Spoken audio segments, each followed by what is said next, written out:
While we're milling around, I have a few public service announcements. One, the valet parking is free. If you had to pay, let them know on the way out, and they'll reimburse you.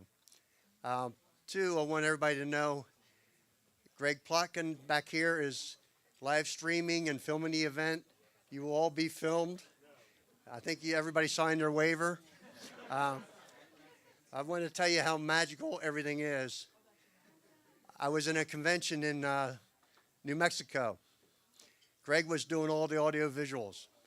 I went up and said, "You did a great job." And I said, "I want to do a service for my wife and have it filmed. And do you know anything about live streaming?" And I said, "We're going to have it up in Baltimore." He says, "I'm from Baltimore." I said, "We're going to have it at Chiapparelli's." He says, "I love Chiapparelli's."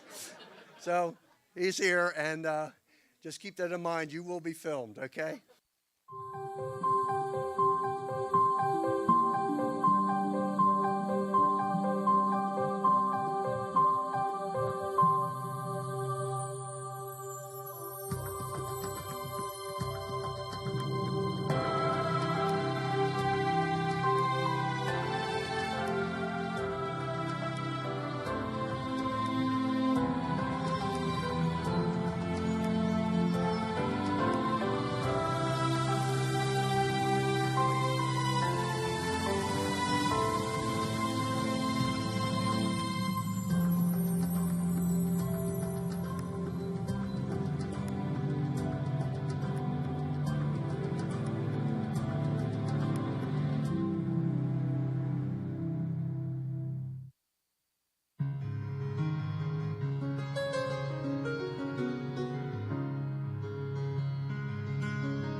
Everybody keep in mind this is a celebration. This is a fun.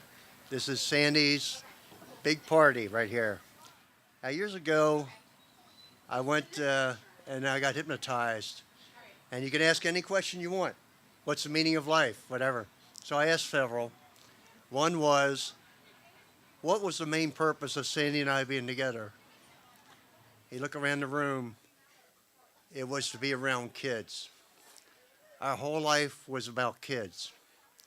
And when under hypnosis, when I was asked that question, my whole body sprang back through the universe. It was all dark, and there was a big picture of Sandie, and she was just smiling, saying, "Kids, silly, that's why we're here."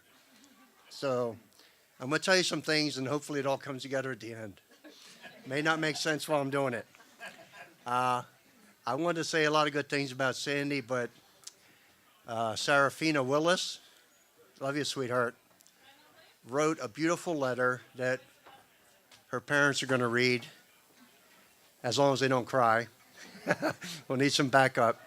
And she said it so beautifully, I thought, there's no way to follow that. So you'll hear a lot of good things about Sandie from the perspective of somebody who was very young and knew her basically her whole life. And Fina, that's just absolutely awesome. Now, a lot of times I would talk to Sandie because I'd tell her there's only one thing certain in life. And she'd say, death and taxes. I said, millions of people don't pay taxes. Payroll people can confirm, millions. Death, because it's the only thing, is the most important thing to talk about. And yet most of us try to escape it. So I'm going to talk a little bit about death, not in an oppressed state, because we're going to keep on ramping up to party. But every time I'd bring it up with Sandie, she'd say, boy, I want to hear your views on death, but not now. So I want to tell you some true stories.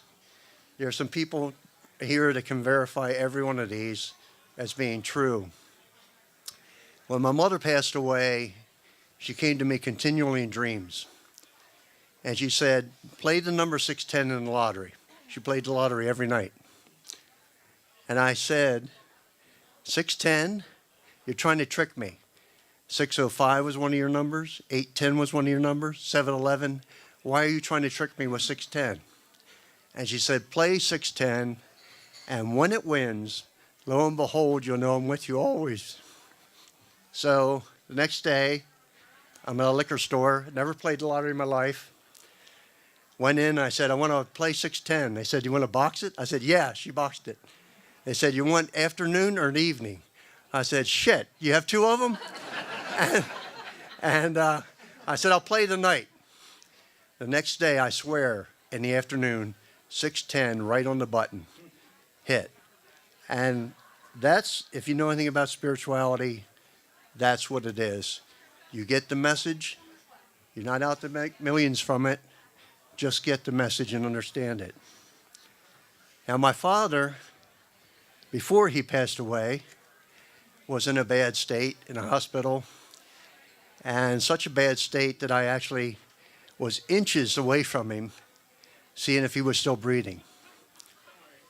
He sprang up, grabbed me by my shirt collar, pulled me in, and said, I hid some money in the Lazy Susan in the pantry. Went right back.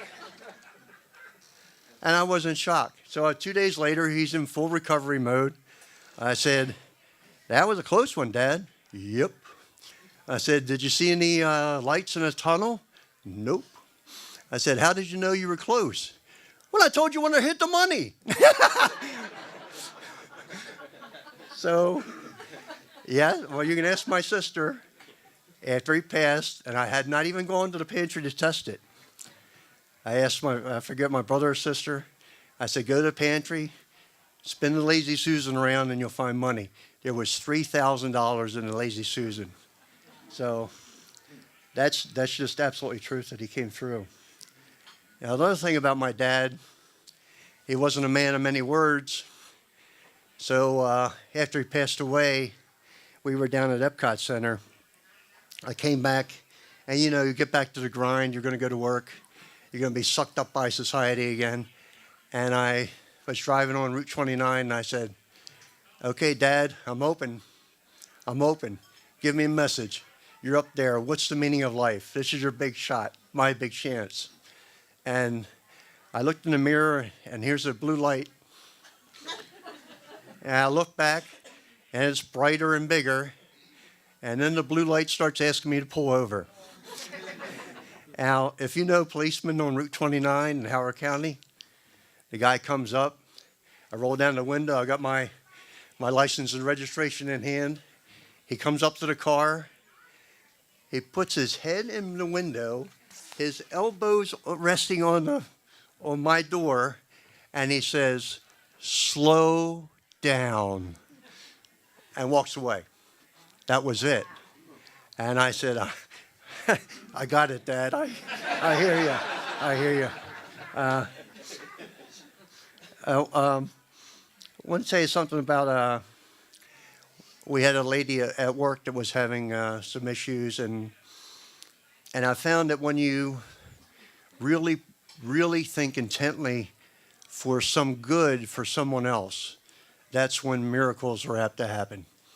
And I had a continual dream of standing in front of a lot of people at a Marriott hotel under chandelier, and I thought, this is crazy. And then I'm walking past Byron over here at lunch one day, and he says, hey, buddy, I want you to say something for Clara. I said, okay. I just thought it would be like you stand up and tell a story or something. Next thing I know, his assistant is calling me and saying, I have 7 minutes to talk in between this person and Maureen. So Maureen and I are up there with two other people, and I guess Byron could tell we were scared to death. And he came up and he huddled with us and he said, listen, relax. No one's going to remember what you said, but they will remember how they felt, and they'll know how you felt. And I just thought that was brilliant, and it's something that's come back to me often. And I know, with this group is amazing. If you haven't met some amazing people yet, just mill around and talk, because this is an incredible group of people. Now, one thing about Alzheimer's is my favorite way of looking at it was people have half a foot in heaven already.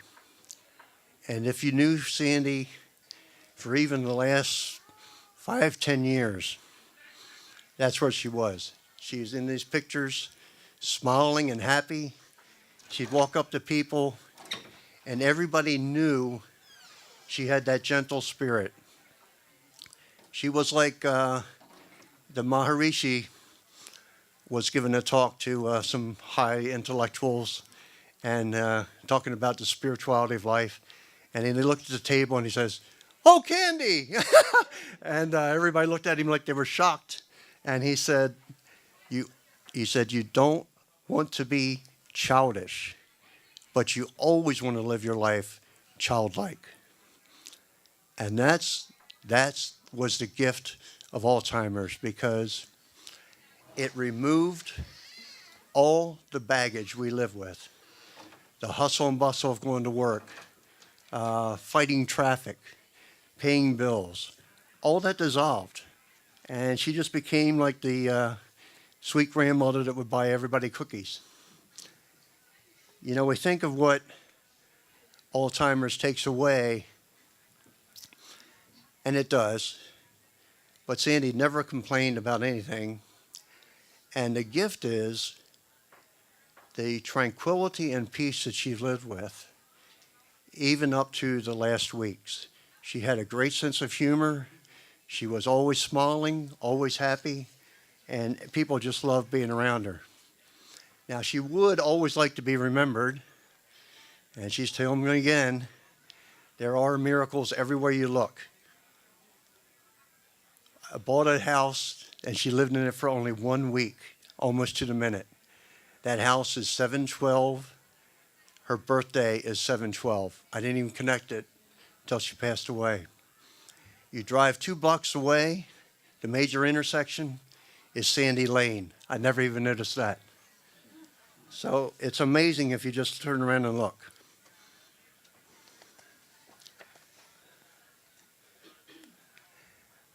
You know, a lot of people here, I think, know our story, our family story. And I got to tell you, when you talk about miracles, probably the greatest thing in the world is to lose a mom and have another one standing consoling you right there.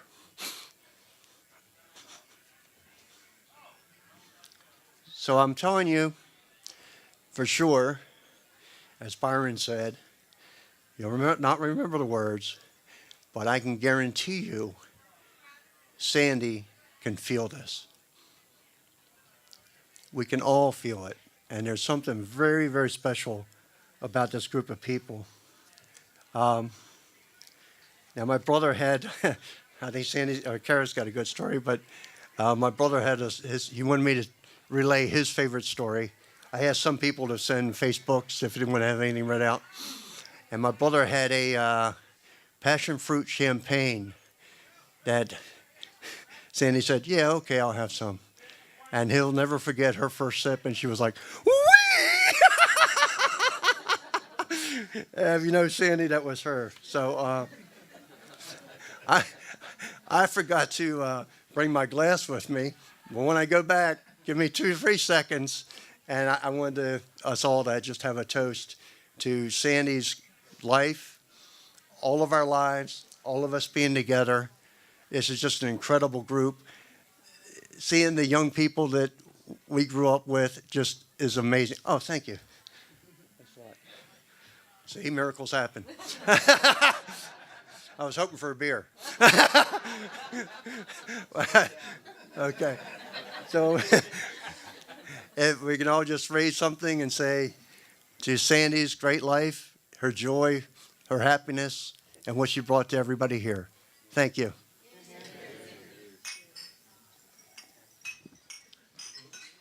Oh, and it's open mic if anybody, not for guitars and such, but it's open mic for anybody that wants to come up and share a story. And please don't hesitate or be bashful, because everybody here is going to love you. I can guarantee it. Thank you. Hello, I am Sandie's brother, Ron. I am 3 years younger than she is. One thing I want to start off with, didn't plan on saying this, but I got to. It's been on the screen. It's on the little cards.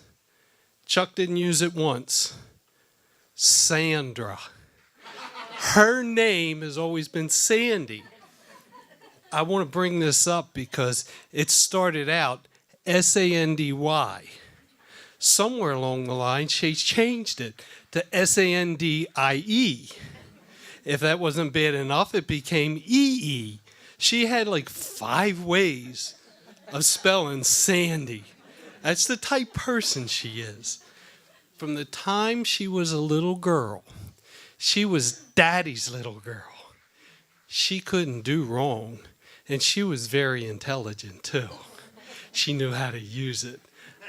A good instance is, when I was young, I didn't like to read books.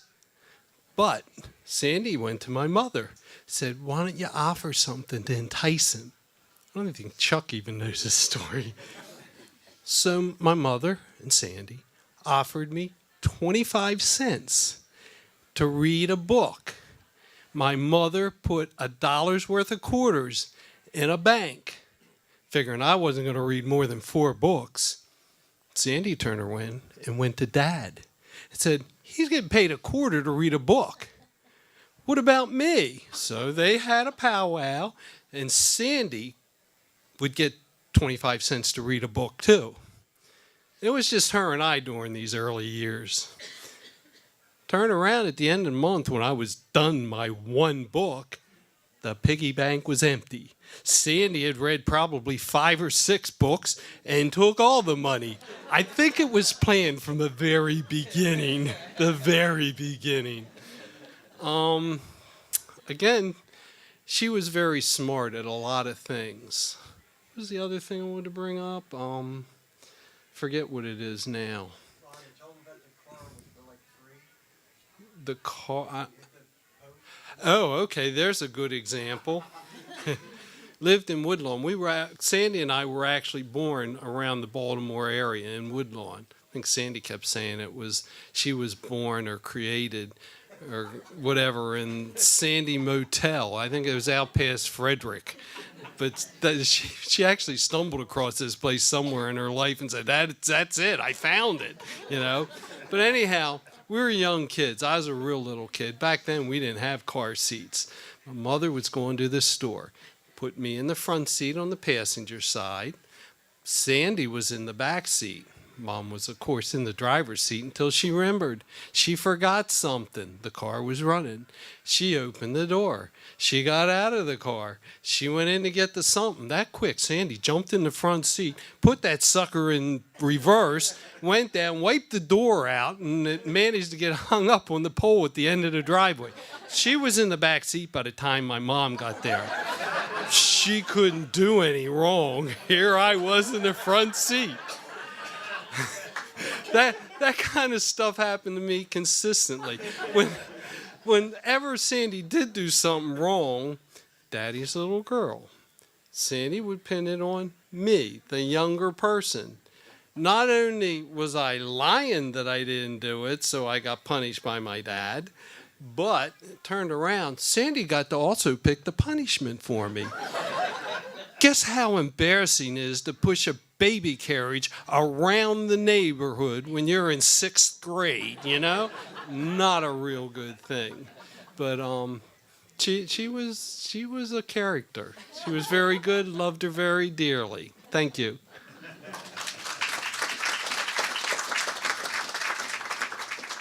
Just want to add one thing to that story with Ron.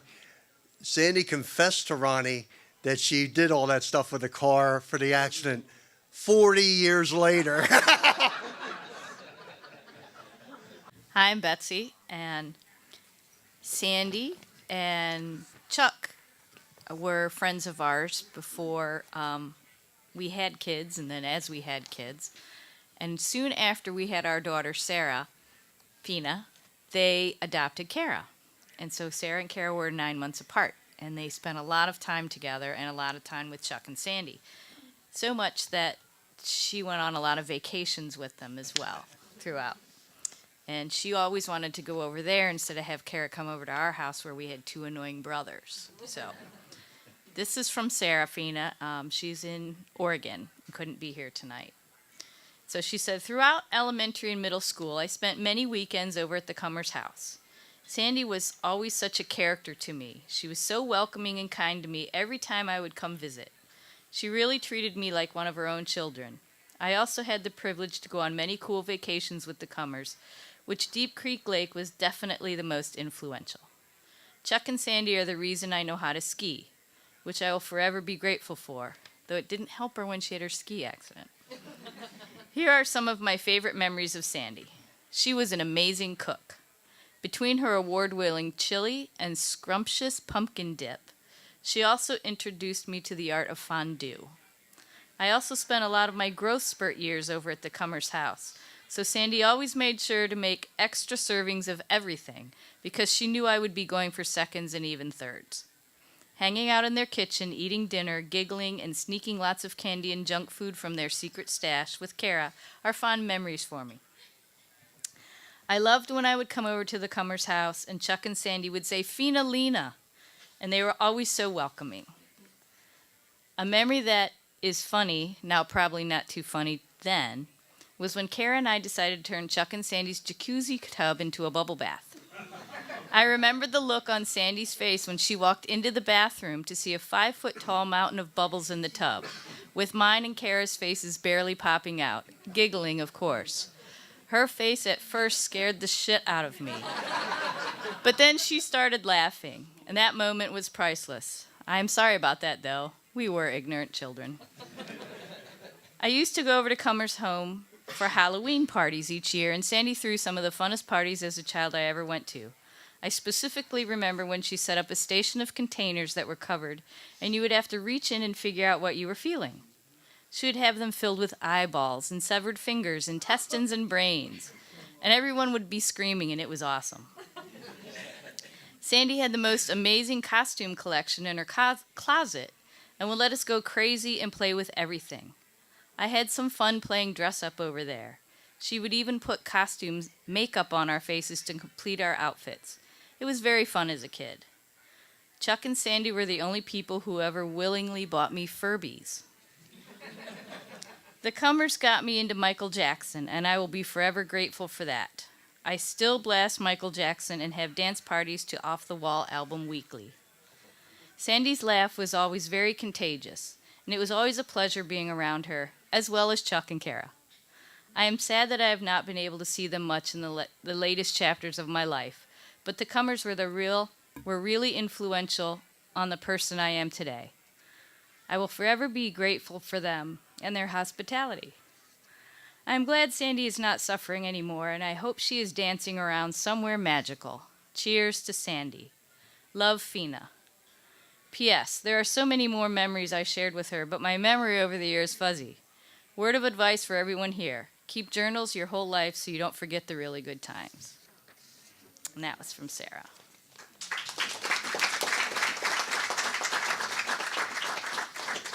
Hey everybody. So I'm really bad at speaking in front of a whole bunch of people, so hopefully it's not like too awkward between, the people and the speaker. But I just wanted to thank everyone for coming out. It really means a lot. Just really is amazing to see everyone together in celebration of her life, and yeah, she was an amazing person. So basically, I just want to share one story that is probably one of my favorite stories of all time. It was in, the past couple of years, and my dad was away on a trip, and I was at the dinner table feeding my mom, and she was asking when we would watch a show that we watched all the time. Well, it was every Sunday, and that show happened to be Game of Thrones. So she called that show Shame because the Shame episode really stuck in her mind. And she always wanted to watch it, and she would always repeat, shame, shame, shame. Yeah, she loved it. So we were sitting at the table, and she asked when we were going to watch it. And I was like, well, we'll watch it when Poppy gets back. I think we should all watch it together. And I said, you really like that show, don't you? And she said, well, who wouldn't? Nudity! She loved it. I immediately had to text my dad the story because it was really great. But yeah, there's so many memories that I could say about her. So many as a child, going into the teenage years. She tried to make me wear dresses, and I retorted and just wearing boy clothes. So hopefully she'd approve of this outfit today. But yeah, thank you so much. And yeah, I know she's really happy seeing everyone here celebrating her. Thank you.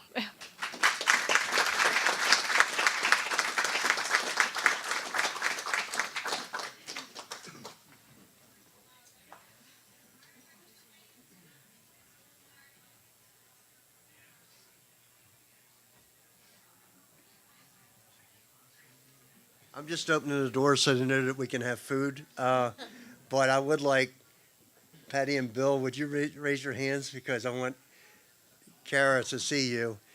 These are the people that put Sandie and I together on a blind date.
Hello, I have one more statement. They're going to be closing the video down in a minute, so I wanted to make sure this was taped. For Sandie Kummer Crawford. Crawford is part of the name. I want to warn or tell Chuck and Kara, they still have Crawford in them in some way. They are stuck with us Crawfords. We will continue to come down and check on you during the summers. Be prepared. I just wanted to make sure that was on the tape so you realized it was coming. Thank you.